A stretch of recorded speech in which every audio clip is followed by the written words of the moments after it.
Welcome YouTube to the Charge of the Horror Room. This is Chris and Teresa with Tattooed Doorman's 7 Days of Childhood Fears, and we're doing day 7. Hello. And day 7 is monsters.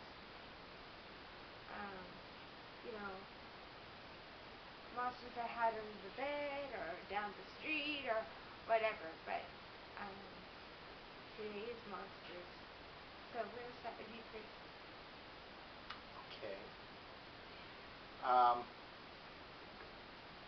Now, as far as my own fears, I think there's a couple things that scared me as a kid. One was this, it's kind of corny now. It was the old movie Day of the Triffids. Basically, this really spectacular meteor shower happens around the world, and like almost everybody watches it. And the next day, they all who watched it went blind. Well, this meteor shower also brought down these plants that rapidly grew and then uprooted themselves and could move around and had a taste for human blood. So now these people are blind, and they've got these plants that are walking around attacking. And when I was a little kid, for about a solid week, I slept with the blanket over my head, and so that, for whatever reason, all these other monsters didn't bother me as much as the plant. And then for the longest time, zombies was another thing that really got to me. They're disgusting looking. They tear and apart flesh. They smell bad. The big thing was I think really got me was it was always a no-win situation. They were always just overpowering and outnumbering you. As far as, what about you, the stories? I don't remember any really childhood fears or dreams that I had, but I know that I always had this thing about me in my room. I had to have the closet door shut, and I used to sleep with the covers over my head. But I know the closet door had to shut. I couldn't sleep with it open. Now, for movies. Well, the movies that I chose Hatchet. And, Victor Crowley in this movie, it was just really creepy looking. The forms, it's just really creepy to see this guy coming out of nowhere, and it was just, I don't know, just real scary looking. The other pick was, of course, you guys know me, Freddy Krueger from Nightmare on Elm Street. This guy could change his form in any way, and he just looks really scary looking with his burnt face and flesh, and he could invade your dreams and believe this. And he had pretty much some control over you in your dreams, so that's my pick. Well, honorary mention would have to be the Monster Squad. And, of course, that had little kids in there that were confronting their fears of monsters.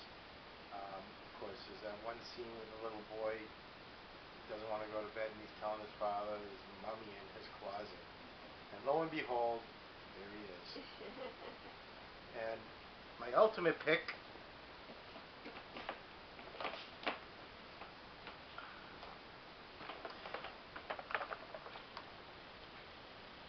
alright, they're not as fearsome, but it was better than dragging out every DVD that we have. And of course, I'm referring to the Universal Monsters. Definitely.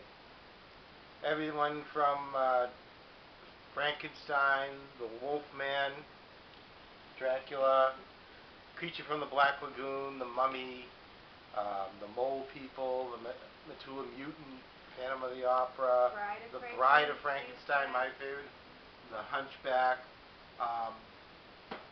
They're all there, and the one thing about them as they are. Everything that we watch these days kind of stems off of these great creations from years ago, and of course some of them culled from great literature, in the case of Frankenstein, Dracula, Hunchback, Phantom.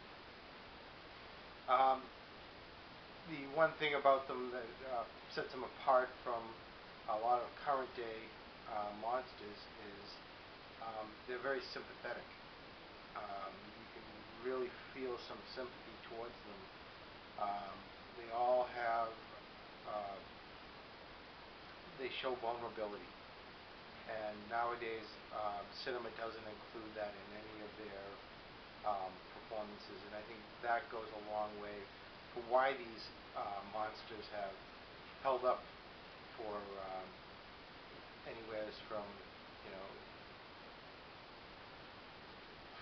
60 to 80 years, is they are vulnerable. So as much as they are these monsters, they do have a human element, a human quality, a human failing to them that we can identify with. So we want to thank everybody that participated. We enjoyed watching the videos, and of course Tattooed Doorman for putting his brain to work and coming up with these different ones that he's put on. This was a great one because we were all kids at one time, and we all had those fears, so we could go back to them and rediscover them again. I'm sad to see it end. Okay. Oh no, we're tripping. All right. Bye-bye.